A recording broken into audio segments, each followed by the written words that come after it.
All right. Hey, everybody.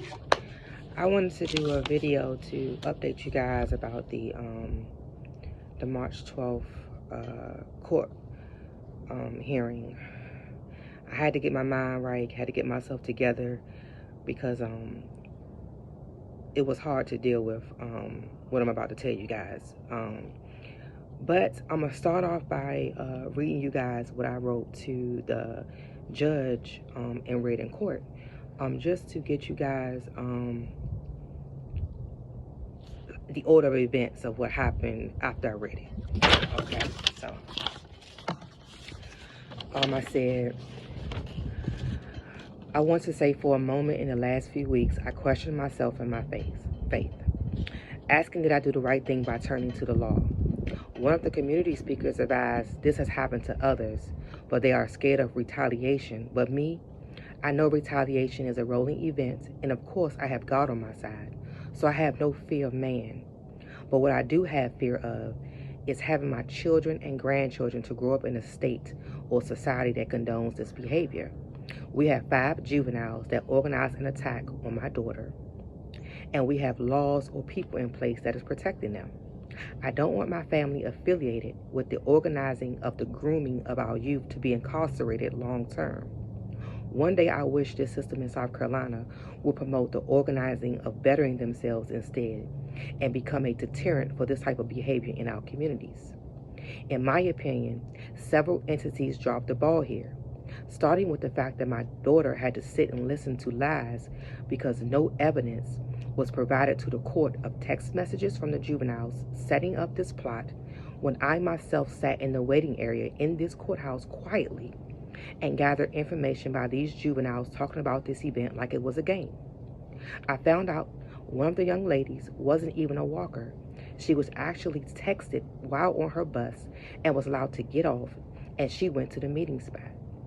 I provided this information. Why wasn't it followed up? The young man, blank, who recorded the fight, texted the fight video to his friends. The school and I discussed who he was, and I spoke to him and made him apologize to my daughter the next day for not stopping it.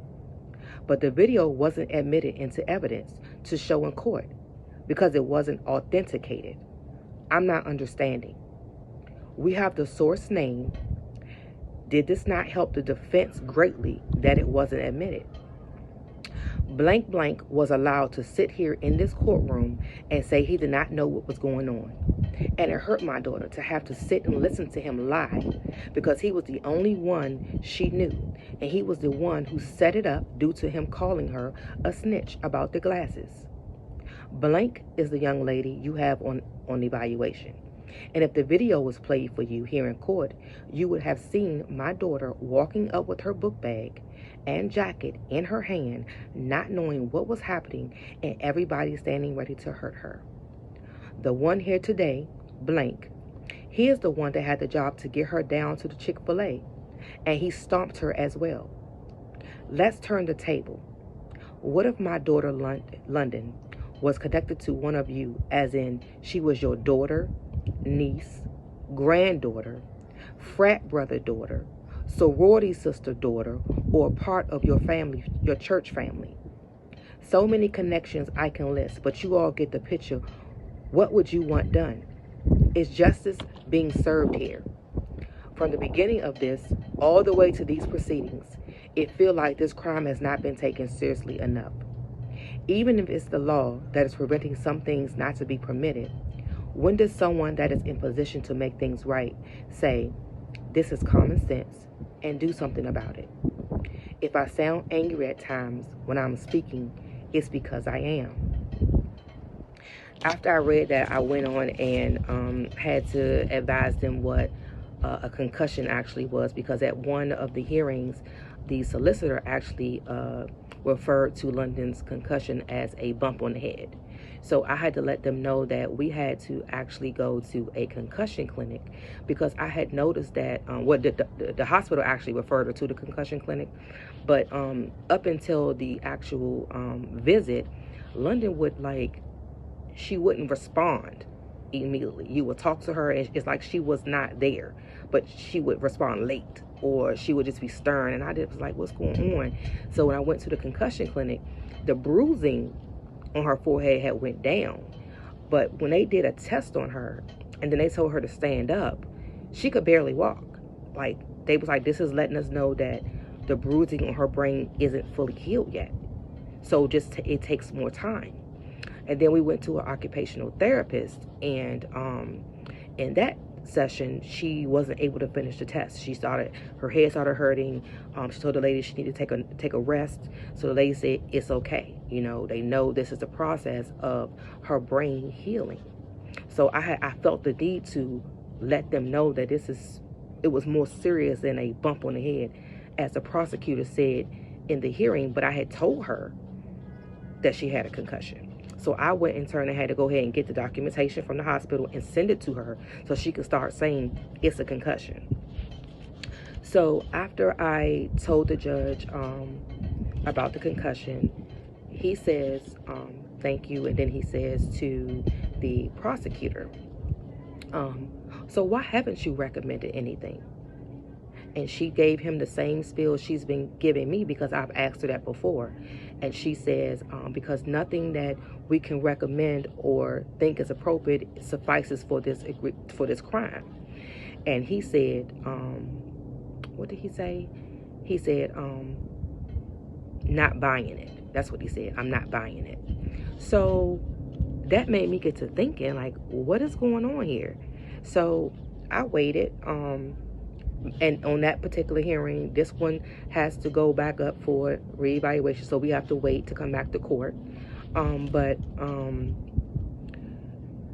I called them the next day to the prosecutor's office, and I called the advocate, and she told me she could not speak to me until without the prosecutor on the phone. So she got on the phone. I asked her, so why haven't you actually, provided any evidence of text messages, how this crime was premeditated, how they set it up? Why wasn't the video actually, authenticated? Because let me go back. She mentioned the video in the court hearing before this one, and she said out her mouth real quick and said, I decided not to play the video or whatever. So I sent her a text off of that hearing and said to her, why haven't I said, this is my first time hearing that you decided not to show the video. I assume that they've already seen it and y'all don't play it in court. Well, in my mind, I'm thinking they didn't play it in court because, they see it and this is a juvenile court. They don't want to play it in court. But now I'm realizing you haven't showed anybody the video. So she comes back in the email and says, because the video was obtained off of social media, so we couldn't authenticate it. So I had to come back and say, ma'am, that video never was taken from the social media. That video was from the actual person that recorded it, and I told you guys who he was at Dent Middle School. So then she sends me a link of how you authenticate in a video. So I'm still kind of confused. So let's go back to me actually on the phone with her and the advocate. So I'm asking her questions like, why haven't you did this? Why haven't you, basically pleaded my daughter's case to where this is a very, egregious crime that they need to do some time in DJJ for, just to let them know they got to be accountable for it.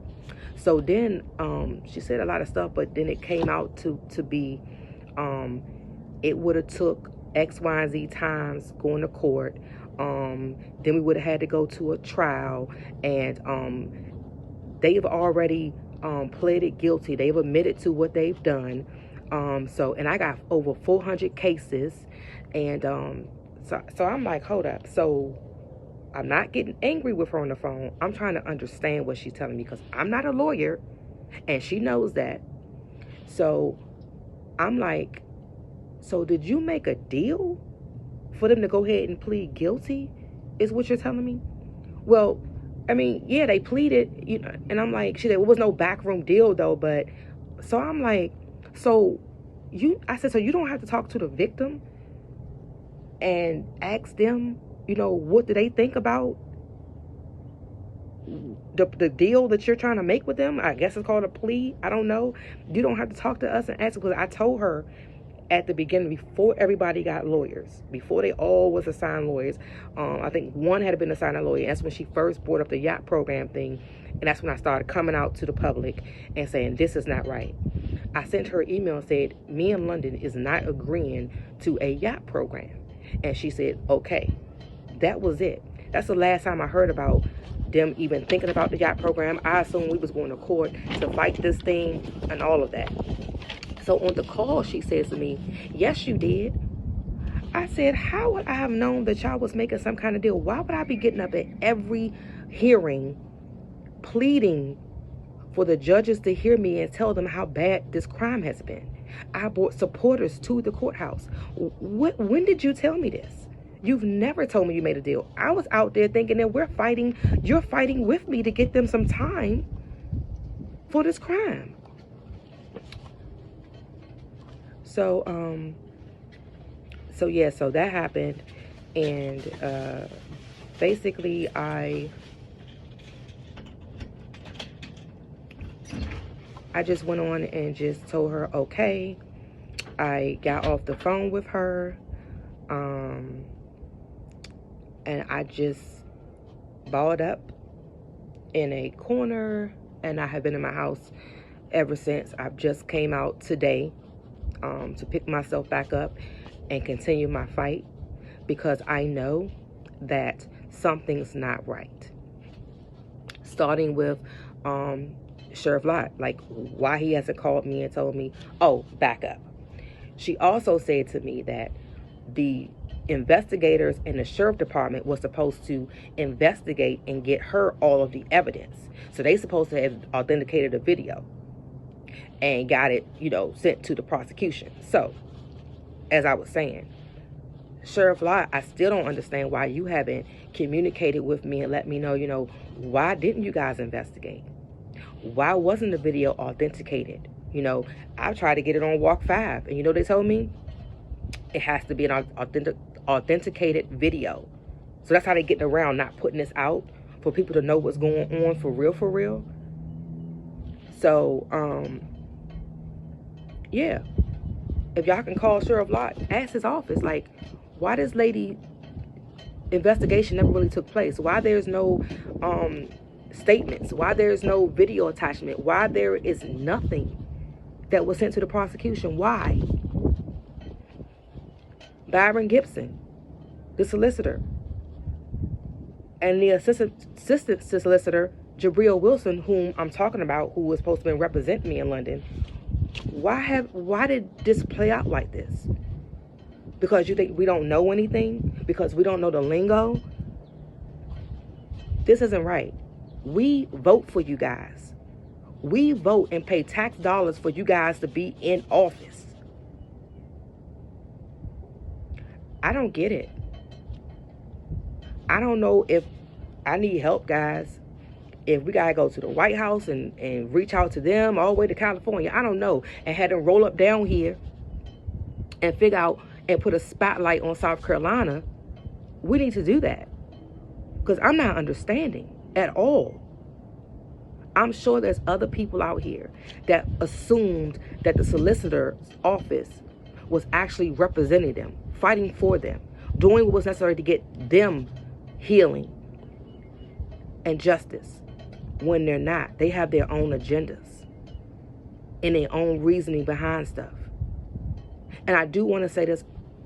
I don't know if it's true, but if there's people behind the scenes that is flaunting money out there, or there's the family members that is in positions to where you was able to get this taken care of, you're part of the problem.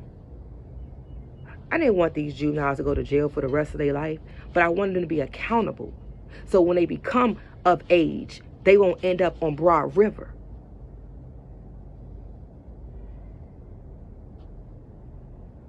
It's a systematic problem. Why are we not taking care of this I'm not going to praise you guys for arresting these guys at 18, 19 and then putting them in prison when you saw they had an issue when they were 12, 13, 14, 15 years old. and you purposely let them back into the street with no problems at all, with a slap on their wrist. Why are you doing that? And then you wonder why you got these problems now with these kids out here running crazy. Stop. What about my daughter who is so innocent and she believed that if someone was to hurt her, the police and the justice system would defend her, would protect her? What are y'all telling her? What are you telling her? Yes, I'm angry. Yes, I'm upset. I'm in this and I'm trying my best to keep my composure and know how to relay myself properly so somebody will listen. I know we all get upset if something happens to our children. And I don't want the world to stop because something happened to my daughter. But I want you all to listen and hear what I'm saying, because my daughter ain't the only one. Believe me, if someone else would have been out here saying this and doing this, I would be right there with them, because it affects all of us. So if anybody got any way to help, in any way, get this out across the world to know that South Carolina is hiding things and creating situations, please help me.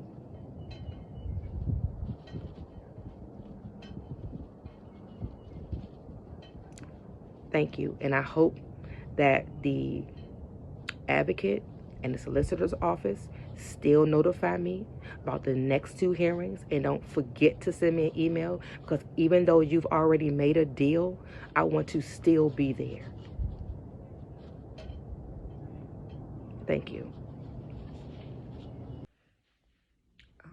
Hey guys, I wanted to jump back on really quick.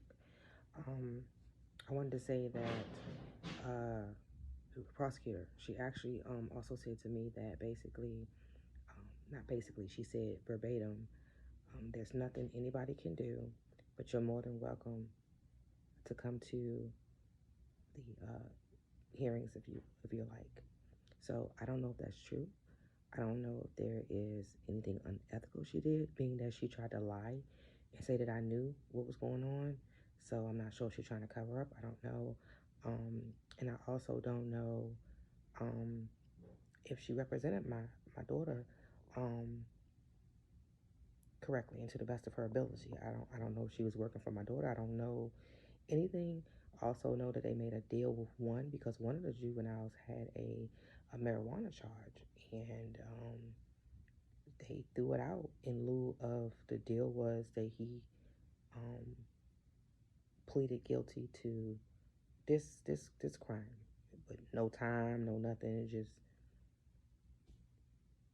I really don't know what happened here. It's like she was working for the defense the whole time. I don't know. So just let me know. I mean, if anybody, I'm gonna do some research myself, but if anybody knows the law, just let me know, because something's just not right, and I just can't rest until I know what happened here.